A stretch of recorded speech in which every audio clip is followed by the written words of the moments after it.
Граѓаните да внимаваат на декларациите на теглите со мед во маркетите, апелираат од Сдружение на пчелари од Струмица млеч.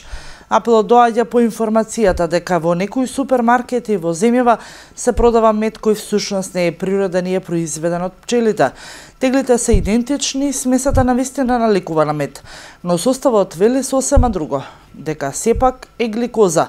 Министерот за земјоделство, шумарство и водостопанство Љупчо Николовски имаше средба со пчеларите. Информира дека ќе ги засили инспекцијските контроли, зашто се уште еден од клучните проблеми во овој сектор е нелојалната конкуренција.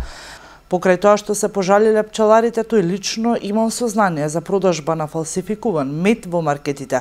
На средбата е разговарано за исплатата на субвенциите за веќе изготвените налози за исплата на над 130 милиони денари субвенции за 3500 пчелари. За ова исплата и за ова реализација денеска ги информирав на состанокот и пчеларите. Во процес на подготовка се решенијата за исплата на останатите неисплатени субвенции од 2016 година.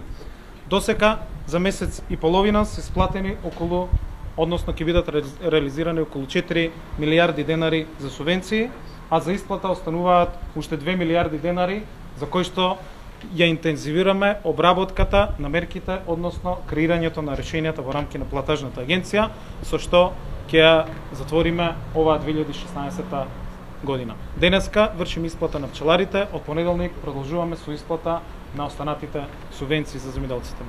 Министерот Николовски потсетува дека со ребалансот на буџетот поддршката за земјоделството не е намалена.